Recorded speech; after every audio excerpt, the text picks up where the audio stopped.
मेरी सियासी राब्ते सबसे ज्यादा पीपल्स पार्टी से हैं, क्योंकि मैं पीपल्स पार्टी में मेरा सियासी जन्म हुआ और मैं मौत भी सियासी अपनी जब भी जाऊंगा मैं पीपल्स पार्टी में ही जाऊंगा और मैं कफन भी पीपल्स पार्टी के झंडे का ओढ़ना चाहता हूं, जो मैंने अपने बेटे को कहा है।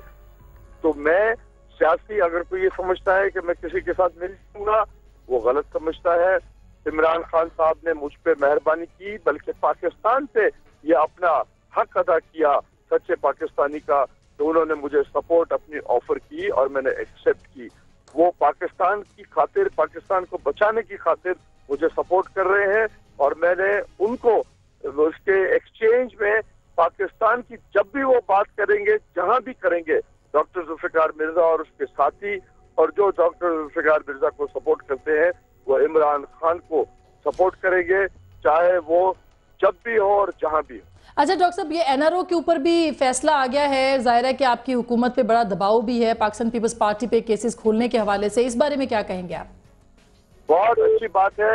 एनआरओ, मैं हमेशा अपील करता रहा हूँ चीफ जस्टिस ऑफ पाकिस्तान को कि मेहरबानी करें, उन चीजों को टेकअप करें सबसे पहले जो इररिट्रीवेबल है, चीजें जो लॉसेस इररिट्रीवेबल है, इररिवर्सिबल है, जो मौत है उसको मैं इररिवर्सिबल और इररिट्रीवेबल लॉस समझता हूँ।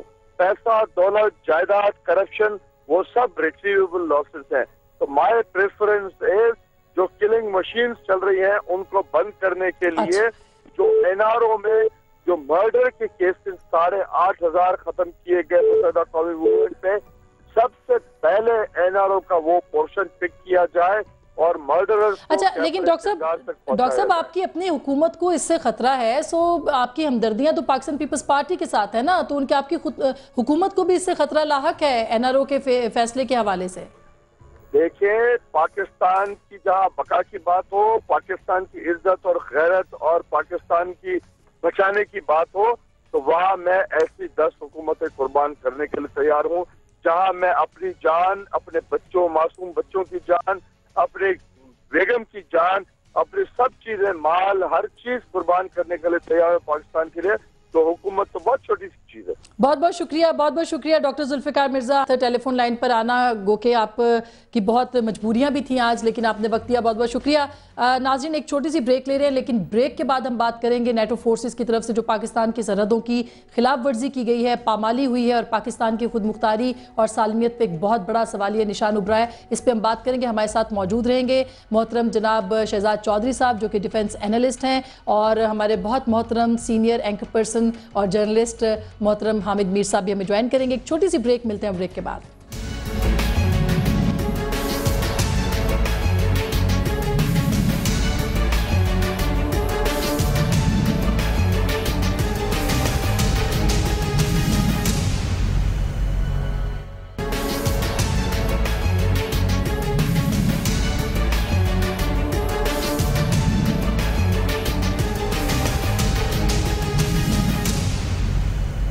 वेलकम बैक नाज़रीन, एक दफ़ा फिर आपको खुशामदीद कहते हैं। बहुत ही अहम वाक़या जो कि आज पाकिस्तान की मगरबी सरहदों के ऊपर हुआ और यकीनी तौर पर पाकिस्तान का हर शहरी इसकी मजम्मत कर रहा है, इसकी मुज़ाहमत करना चाह रहा है और पाकिस्तान की हुकूमत से भी इसका मुतालबा कर रहा है। एक मुज़ाहमत ये नज़र आई कि नेटो सप्लाई जो है वो रोक दी गई है, बंद कर दी गई है, लेकिन जो 24 हमारे जवान शहीद हुए वहाँ पर यकीनी तौर पर इसका नुकसान कोई भर नहीं सकता।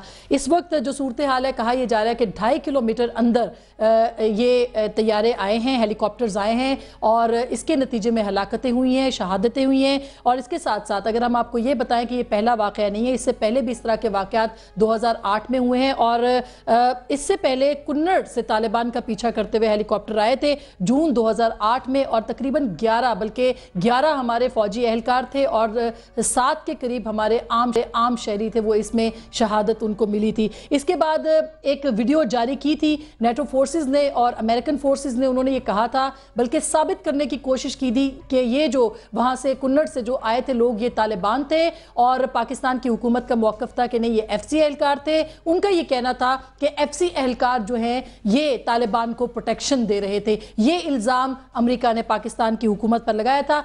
दूसरा वाक़या नवंबर 2008 में पेश आया था और ये तीरा वादी के अंदर पेश आया था, जिसमें कि 7 लोग फिर शहीद हुए थे। 3 वाक़यात 2010 में पेश आए थे और अमरीकी हेलीकॉप्टरों ने शुमाली वज़ीरिस्तान एजेंसी में उस वक्त हमले किए थे और मौक़िफ़ ये दिया था कि 50 से ज़ायद हक्कानी नेटवर्क के लोग जो हैं वो अमेरिका ने उस हमले में मारे हैं, जबकि वो तमाम पाकिस्तानी हुकूमत का मौक़िफ़ है, पाकिस्तानी फ़ौज का, कि वो FC एहलकार थे।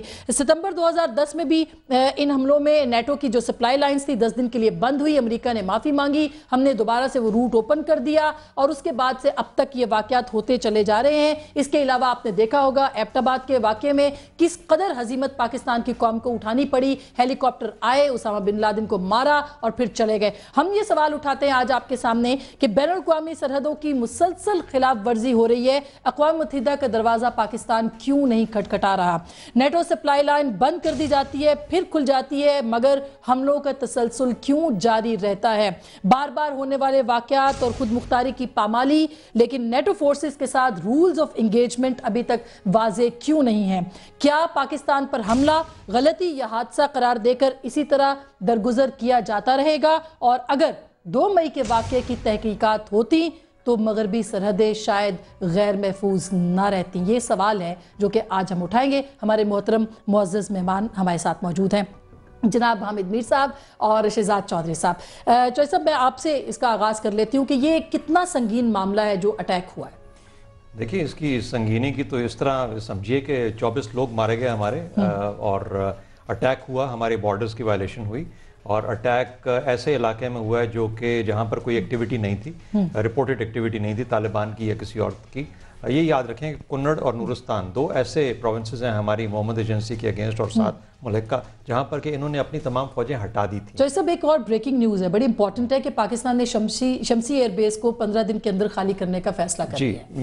मैं इसका मतलब है हम मान गए हैं कि हमने ये अमेरिका को दिए। मैं समझता हूँ कि देखिए ऐसे स्टेप्स हैं जो कि गालिबन 2 मई के वाक़े के बाद अपनी जगह पे आ जाने चाहिए थे, लेकिन उसके बाद जो मामला जिस तरीके से निकले और जिस तरीके से पाकिस्तान के अवाम का गुस्सा था, उसके अंदर अगर साथ ये भी शामिल कर दिया जाता एक बड़ा सख्त किस्म का रवैया, तो शायद उस वक्त पाकिस्तान और अमेरिका के साथ मिल के चलने का जो पॉसिबिलिटी थी वो शायद ना रहती। अफगानिस्तान के कॉन्टेक्स्ट में बात कर रहा हूँ, लेकिन बाहर सूरत आज फिर इस किस्म की हरकत हुई जिसके अंदर के ये नुकसानात हुए। कहने का मतलब ये है कि रात के अंधेरे में, रात के वक्त, यानी आप फाइटर्स भी 2 लेके आए, क्योंकि पहले मुझे पता नहीं था। ISPR की मैंने स्टेटमेंट देखी जिसमें उन्होंने 2 फाइटर जहाज़ों का, जब भी फाइटर्स लाए जाते हैं और जब भी साथ हेलीकॉप्टर्स हों और फाइटर्स खास तौर पे, तो आप एक प्री डिटर्मिन्ड टारगेट पे जाते हैं। यानी ये टारगेट फॉर ऑफ अपॉर्चुनिटी नहीं था कि वो वहाँ पे गश्त कर रहे थे और गश्त करते करते उनको शक पहुंचा, जो कि एक पॉसिबल स्टोरी हो सकती थी कि उनको शक पहुंचा तो उन्होंने उसको फॉलो किया और उनको ये पता नहीं था कि ये FC हैं या तालिबान हैं, तो उन्होंने अटैक करके उनको मार दिया। ये 2 पोस्ट्स हैं जो कि फिक्स्ड हैं, इनका पता होता है दूसरी तरफ को,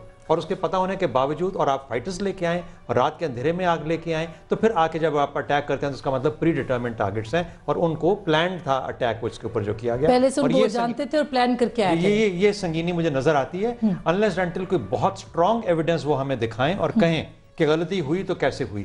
वो लोग 2 हेलीफाइटर्स और 2 हेलीकॉप्टर्स क्या कर रहे थे वहां पे उस वक्त? यानी ये एक बहुत मेरे सवाल है। मेरे दिमाग में एक अहम सवाल आता है कि उन दोनों की मौजूदगी वहां पे क्यों? मीर साहब, ये तो बार बार ये गलतियां होती हैं, पॉलिटिकल गवर्नमेंट के ऊपर प्रेशर, अभी भी ये कहा जा रहा है कि शायद पॉलिटिकल गवर्नमेंट के ऊपर प्रेशर डालने के लिए ये वाकयात हुए अमेरिका की जानिब से या नेटो फोर्सेस की जानिब से। ये गलतियां होती हैं, हम माफिया करते हैं, तलाफियां करते हैं और उसके बाद चले जाते हैं वापस, दोबारा से रूट्स भी खोल देते हैं। कैसे, कब तक चलता रहेगा ये सब कुछ?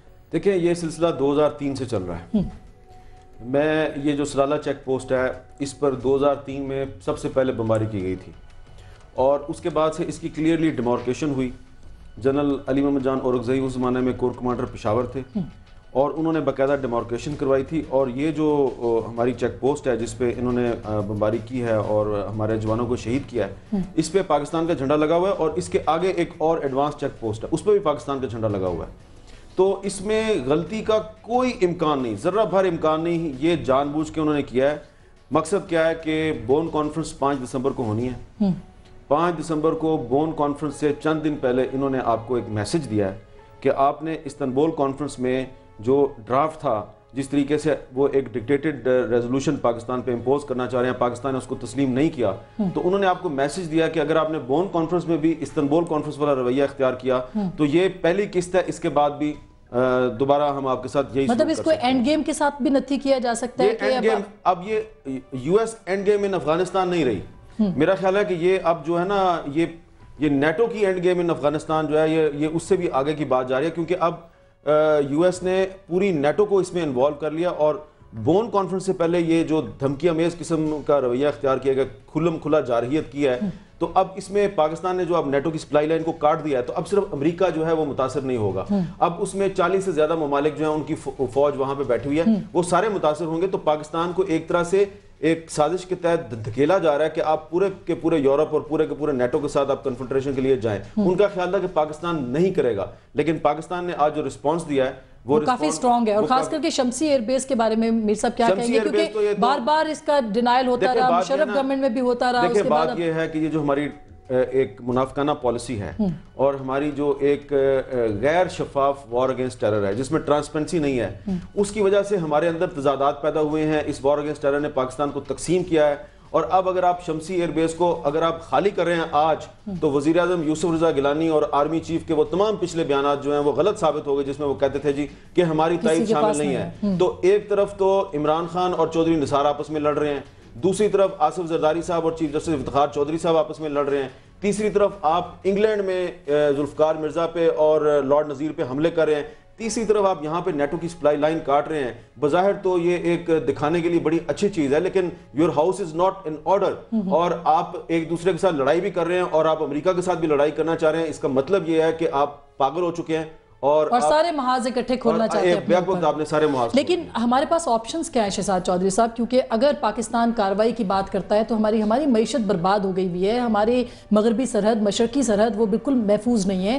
ہمارے پاس آپشنز کیا ہے؟ دیکھیے سب سے پہلے آپشن سے پہلے مقصد تو دیکھ لیجیے کہ پاکستان کا مقصد کیا ہے. پاکستان کا اگر مقصد واضح ہو جائے تو اس کے بعد پھر آپشن بھی دیکھے جا سکتے ہیں. مقصد یہ ہے میرے حساب سے, میری نظر کے مطابق, وہ یہ ہے کہ پاکستان کے اس خطے میں اور پاکستان کی جو جنگ ہے, افغانستان کی جنگ ہے, اس کو بند ہونا چاہیے. یہ سب سے پہلا مقصد ہے. اس جنگ بند کرنے کے لیے امریکہ کا یہاں سے چلے جانا بہتر ہے. انہوں نے 2014 کی تاریخ ہمیں دے دی. اچھا 2012 بھی اس میں امپورٹنٹ ہے کیونکہ الیکشنز آنے والے ہیں, اس میں بھی کوئی ڈٹرمن ہوگا کہ آگے کے چل کے کس طریقے سے احوال بنتا ہے افغانستان کا, لیکن لگتا یوں ہے کہ 2014 میں چلے جائیں گے. اب ان کے پاس یہ 2.5-3 سال ہیں. آپ نے یہ 2-2.5 سال 3 سال گزارنے ہیں کسی طریقے سے. 2 طریقوں سے گزارے جا سکتے ہیں. یا تو پاکستان امریکہ کے ساتھ مل کے ایک ایسا لائے عمل طے کرے اور ایک کلیئرٹی کے ساتھ ڈٹرمن کرے کہ یہ ہماری ذمہ داریاں, یہ آپ کی ذمہ داریاں, اور جو کرٹن ڈراپ کرنا ہے افغانستان میں وہ اس طریقے سے کیا جائے گا, یعنی ایک مل کے اس کو ایک رستے کو ہم طے کریں اس رستے کو. دوسرا طریقہ یہ ہے کہ ہم اس حالت پہ آ گئے جس طرح حامد میر کہہ رہے ہیں کہ یہ ایک اٹیک ہوا اور آپ نے پوری ایک تاریخ پڑھی ان اٹیکس کی. اگر یہ کچھ اور تواتر کے ساتھ 2-3-4 مرتبہ پھر ہوتے ہیں تو پاکستان نے جتنے ایکشنز آج لیے ہیں, ہمارا عوامی پریشر اس لیول پہ آ جائے گا کہ کہے گا اور مانگے گا کہ آپ امریکہ کے ساتھ یا افغانستان کی جو بارڈر ہے اس کے اوپر اپنا کوئی ایکشن کریں. اگر اس ایکشن کی باری آتی ہے تو پھر آپ کو کلیئرٹی کے ساتھ آپ جنگ کے متحمل نہیں ہو سکتے امریکہ کے ساتھ. اگر امریکہ آپ کا دوست نہیں تو آپ اس کو دشمن بھی نہیں بنانا چاہیے. یہ بھی ایک بہت بڑی بے وقوفی ہوگی. یہ جو سٹیپس اٹھائے اور جو میر صاحب میں عرض کر رہا ہوں نا, اب طریقہ کیا ہے؟ آپ طریقہ یوں کیجئے کہ افغانستان میں جو ہو رہا ہے ہم اس جنگ سے علیحدہ ہو جاتے ہیں. عمران خان کی سٹیٹمنٹ اس کو اب ایکسپلین کرنے کی ضرورت ہے کہ اس کا مطلب کیا ہوا. مطلب یہ ہوا کہ آپ یہ کہیے کہ ہمارے بارڈر میں کوئی نہیں آئے گا, اگر کوئی آئے گا تو ہم اس کے خلاف وہی ایکشن لیں گے جو کسی دشمن کے خلاف لیا جا سکتا ہے, لیکن ہم انٹرفیئر آپ کے معاملات میں, آپ کی جنگ افغانستان میں اس میں نہیں کریں گے. اپنے علاقے میں ہم خود ایکشن کریں گے. صحیح. ڈرونز کو ہم بند کر دیں گے. اور چوتھا, یہ شمسی کا سٹیپ بہت امپورٹنٹ ہے, اور چوتھا ایک اور بہت امپورٹنٹ سٹیپ ہے, اگر ہم وہاں پہ نہیں پہنچے تو کب پہنچ جانا چاہیے کہ ہم جو ڈرونز کے لیے جو ایئر پیسیجز یا ایئر ویز دیے ہوتے ہیں, ایلوکیٹ کیے ہوتے ہیں, وہ بھی بند کر دیں. کہ ڈرونز کی اس کا مطلب ہے کہ یہ پرمیشن ہماری طرف سے کوئی جگہ نہیں ہے یہاں پر. دیکھیے ایئر اسپیس کی بات ہے نا, وہاں پہ صرف ڈرون نہیں اڑتے, وہاں پہ باقی جہاز بھی اڑتے ہیں. تو جب تک ہم اس کو مینیج نہیں کر پائیں گے تو یہ تو آپس میں ٹکراتے رہیں گے. بڑی اہم بات کی ہے شہزاد چودھری صاحب نے. میں ایک چھوٹی سی بریک لے رہی ہوں. چودھری صاحب میں آپ کو انٹرپٹ نہیں کرنا چاہی تھی, میرا خود بھی دل نہیں چاہ رہا, بٹ ایک چھوٹی سی بریک لے رہی ہوں. بریک کے بعد ہم یہ کہیں گے کیا امریکہ پاکستان کو دھمکی دے رہا ہے, یہ وارننگ ہے. وارننگ ہے تو کس چیز کی ہے؟ حامد میر صاحب سے یہ سوال بہت امپورٹنٹ ہے پوچھنا. ایک چھوٹی سی بریک, ملتے ہیں بریک کے بعد.